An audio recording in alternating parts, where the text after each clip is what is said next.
like, my God, I wound up getting out of that, going over to the NFL game, which was much more competitive. And Tony, the weird thing is we've just seen Houston in this circumstance a few years ago with your Nationals, where nobody could win at home.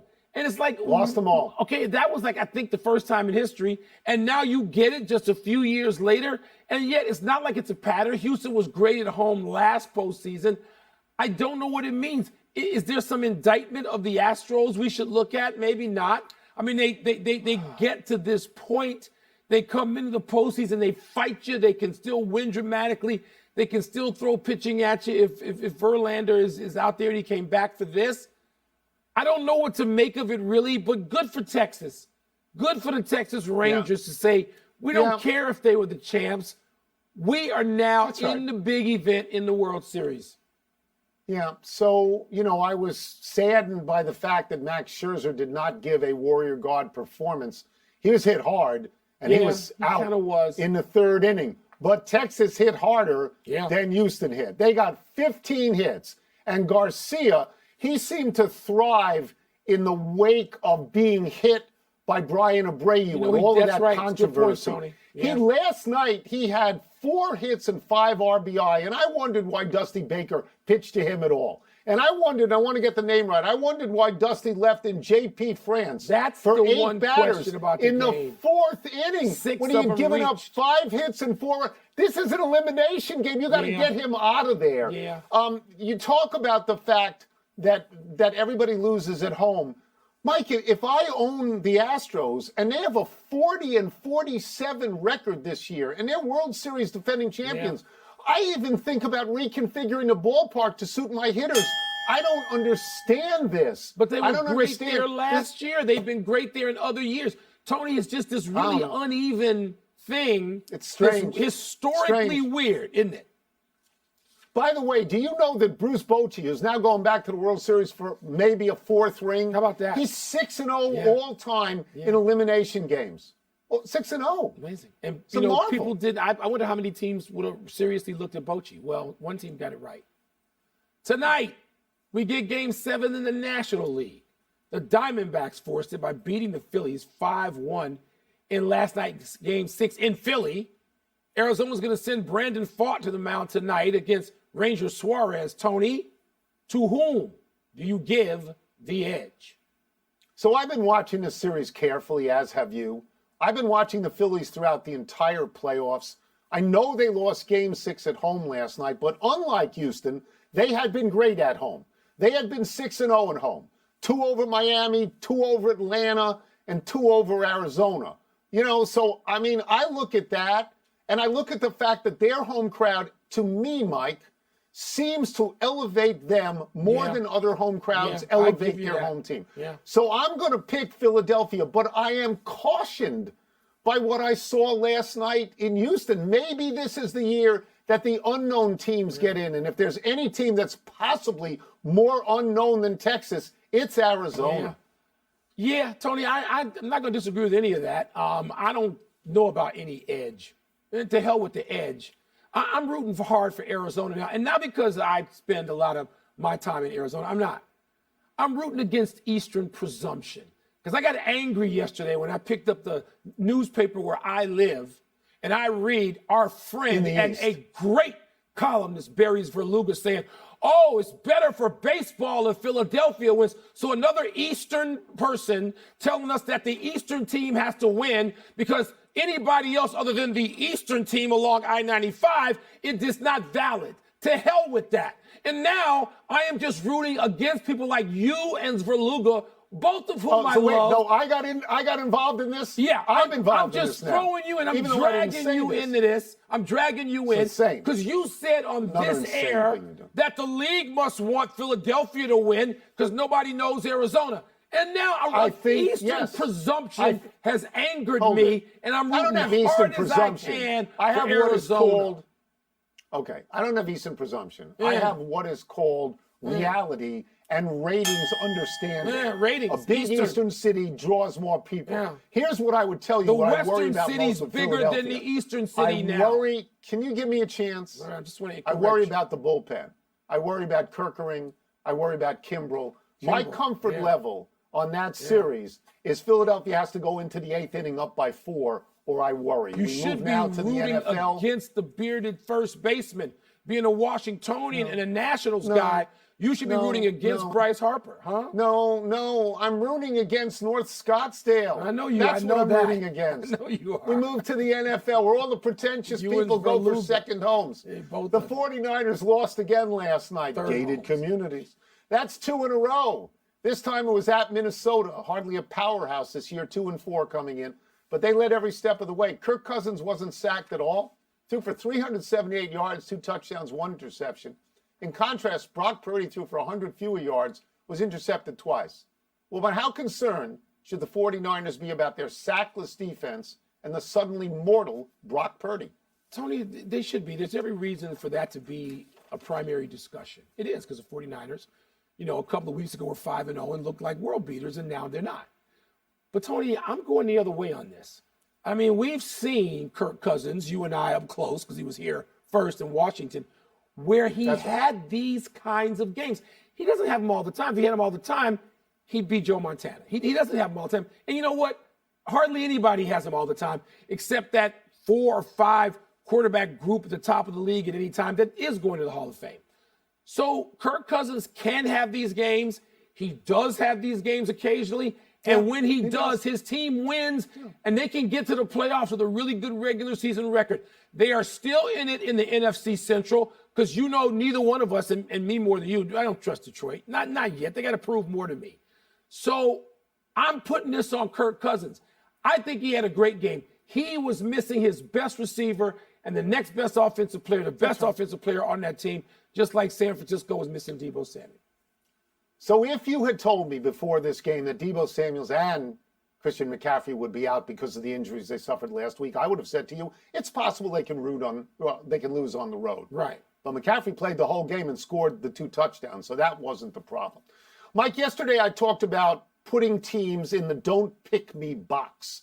Talked about Buffalo, Miami, Detroit, the don't pick me box. I am so reticent to put San Francisco in the don't pick me box. I just don't want to do it. But what is true now in the last few weeks in the NFL is of all the teams we thought were legitimate contenders, there's only 2 that have avoided either losing twice or getting crushed in a game. And that's Kansas City and Philadelphia. Yep. They seem to me, Mike, they've opened up some distance on the rest of the pack. They've opened it up. There's light between them and the others at this point. We're less than 2 hours away from the tip-off of the NBA season, and joining us to talk about it is our great friend from NBA Today, the guy I used to push around in the paint, Mr. Kendrick Perkins. Stay with me on this, Perk. There's a long first question. The Lakers and the Nuggets are the early game. For weeks, LeBron has expressed annoyance at the fact that Nuggets coach Michael Malone was referred to, I guess, at the Denver Victory Parade as the Lakers' daddy. LeBron's been in the league for 100 years. He's won everything there is to win. Do you think LeBron and the Lakers are honestly motivated by this stuff? Tony, let me ask you a question. Do you remember the characters Brandy and Darnell? You know what movie they come off of? I'm going to tell you. I do not. I do not. I'm going to tell you. A thin line between love and hate. Because you just remember, right? Michael Malone and LeBron James, they used to be friends. When have we ever seen LeBron James respond to somebody on social media?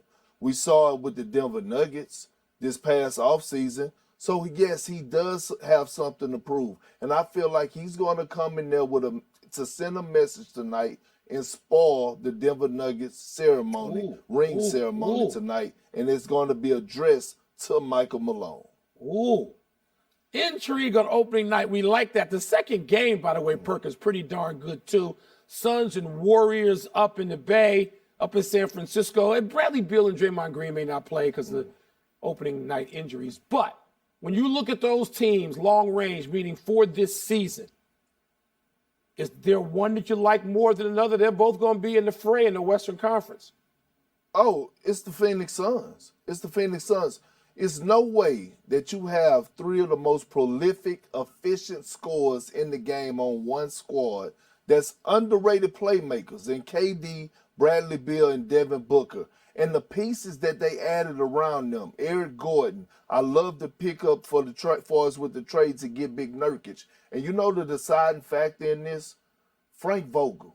People do not give Frank Vogel enough credit what he do as a coach on the defensive side of things. They're going to be unstoppable offensively, but the energy that they're going to bring defensively because of the voice of Frank Vogel, that's going to be the separation between the Phoenix Suns and everybody else in the Western Conference. Tony, you know I like hearing that, don't you? And Watanabe, I like that Watanabe pickup in the relationship he has with Kevin Durant. Hey, Wilborn, I wanted to say his name, but I ain't really know how to pronounce it. And I ain't want to take up 10 minutes of the show. We like Watanabe as well. Perk, there's going to be a guy we start talking about. We've already been talking about him for 2 years, but now it really starts. Victor Wembanyama, of course, has his debut tomorrow night against the Mavericks in San Antonio. Perk, Tony is a little skeptical still. Tony keeps saying, hey, wait a minute, I don't care about preseason. Let me see regular season, late regular season, and beyond. Season. Tony's a little skeptical. Where are you on Victor Wembanyama? I'm not skeptical at all. I am a believer, even if it is preseason. Matter of fact, I have Victor Wembanyama winning Defensive Player of the Year. I believe offensively, he's a 7-4 version of Kevin Durant. And he's going to have the Spurs in the thick of things, meaning play-in tournament this season. He's that good.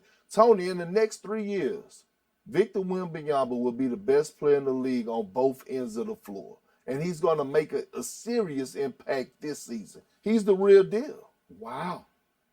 Perk. You may be right about that. You may be right this. That he is going to be the best player in the league in 3 years, but probably the best player in the league right now, I would think, in the running for it is Giannis Antetokounmpo.